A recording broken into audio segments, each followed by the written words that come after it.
In the last few days, I had the opportunity to read a book that has completely changed my mindset. The book is The Power of Now by Eckhart Tolle, and it's a spiritual guide to help us discover our being, release our pain, and find inner peace. When we're intensely present in the now, we respond from deep consciousness and flow with ease and joy in life, so we can better fulfill our purpose to achieve goals and seek to create a better world.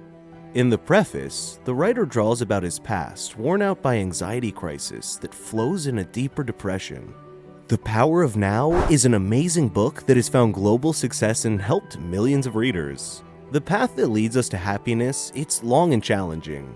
A book can help us a lot to live with greater peace, but the entrance of the path and the will to go through, it's always up to us. The Power of Now is very helpful to all people who are unable to enjoy the moment because they're distressed by fears. We can classify it as a spiritual psychological book and simply as a book that teaches us how to live better with ourselves and how to reach interior happiness.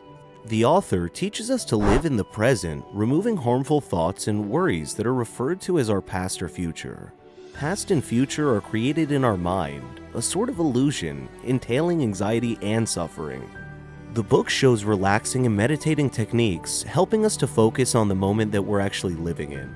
These suggestions include slowing down by avoiding multitasking, spending time in nature, and letting go of worries about the future. It presents itself as a discussion about how people interact with themselves and others. The concept of self-reflection and presence is the moment is presented along with simple exercises for the achievement of its principle. The book also draws from a variety of spiritual traditions. The author writes that a person should be aware of their present moment instead of losing themselves in worries and anxiety about the past or future. Now let me show you 4 basic lessons of the book and how to put the Power of Now into practice. Number 1. Life. Real life is just a succession of present moments. Life is what happens now, and what happened yesterday, a year ago, or even 10 seconds ago is not life. Even what will happen in a while, a desire or a daydream, it's not life. So don't cry for a missed opportunity. Don't let your past ruin your day. Roll up your sleeves. You have to decide now what you want to fight first and put yourself into until you get it done. One key idea of the book is that at the core, we are pure consciousness, beings of love, joy, and peace. Most of us are struggling and in pain because we've unknowingly identified with our mind and false sense of self. Enlightenment means regaining awareness of our true being and being deeply connected with that being. It means rising above thought. In your enlightened state, you'll still use your mind. The term ego means different things to different people, but when used in the book, it means a false self, created by unconscious identification with the mind. With consciousness shines on the ego, it will become defensive. Everything is defensive in an illusory identity, in an image in your mind, a fictitious identity. If you observe your mind impartially, it will all dissolve and be at the end of the power games that are so corrosive. To the ego, they're only the past and the future. The present moment hardly exists. It projects itself into the future. It says, one day, when this will happen, I'll be happy. Have you ever experienced, done, thought, or felt anything outside of the now? Do you think you ever will?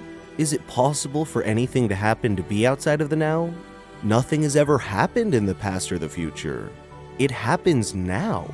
It's the only moment we ever truly possess. Most of us are trapped in the illusion of time. We spend the bulk of our energy reminiscing about the past or hoping for a better future. In the process, we're absent to the now, the only real moment we ever really have.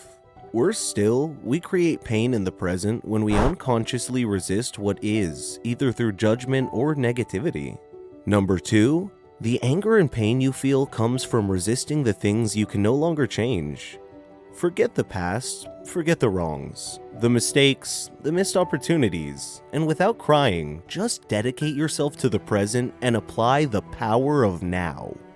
While it's easy to forget, your life exists in the present moment, in the now. On the other hand, your life situation, your finances, the state of your career, your relationships exist in your mind. Too often, we allow our mind to consume our present moment.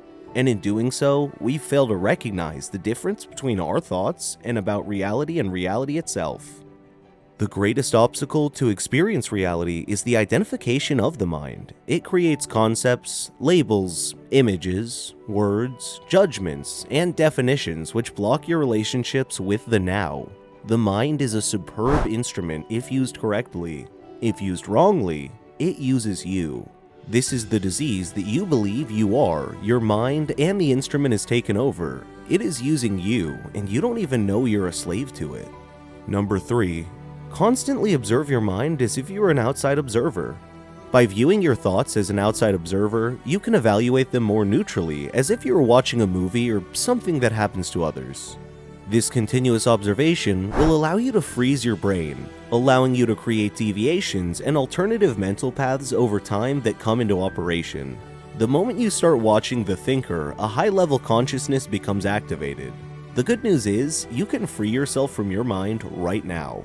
Start listening to the voice inside your head as often as you can. Pay attention to the repetitive thought patterns in old broken records. You should listen impartially and don't judge the thought that loses its power.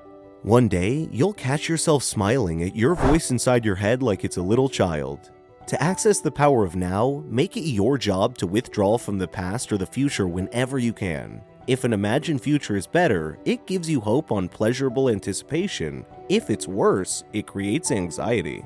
Both are illusory. The moment you realize you are not present, you are present. There is a place for mind and mind knowledge. For example, you can make an appointment, plan a trip, and learn from past mistakes. But when your present moment becomes a stepping stone, your life is no longer an adventure, just an obsessive need to arrive somewhere, to attain or make it.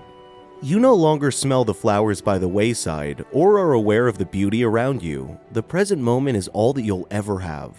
Because the ego is not your true self, it can only exist by drawing on external sources. It feeds on the past, who you think you are, based on past experiences, memories, etc. And the future, who you think you want to be, based on beliefs and perceptions drawn from external influences. So long as you identify with your mind, it will remain your biggest obstacle to enlightenment. To free yourself of your mind, you need to learn to observe it impartially. Constantly ask yourself, what is going on inside me at this moment? And am I at ease in this moment? Number 4, never judge your thoughts. Take acts of the thoughts that float in your mind. Do not judge them. And do not try to change them by applying theoretical variations to the course of events. The greatest pains in our life are truly unnecessary. They're created by unobserved mind that can ruin your life. All pain you experience is from non-acceptance, a rejection of what is. The more you're identified with the mind, the more you suffer. What could be more fertile, more insane, than to create inner resistance to something that already is? Say yes to life and what is, and see how life suddenly started working for you rather than against you. As you develop a deep awareness and connection to your inner body and your being, you will realize you're not isolated in your physical form, but are one of the rest of the universe. Although your outer physical body will fade and change, your inner body does not ever change. The more you inhabit your body or bring consciousness into the body, the more your entire body seems to come alive. When you're present and connected with the timeless inner body, you raise your vibrational frequency, improve your natural self-healing capabilities, slow down the aging process, and strengthen your immune system. The 2 techniques explained in points 3 and 4, if correctly implemented and applied, will lead you to separate yourself more and more from those thoughts, until you can see and evoke them without being disturbed. Let me know what you think about this book in the comments, and keep following the channel if you're interested in this kind of content. For now, thank you for watching and see you next time.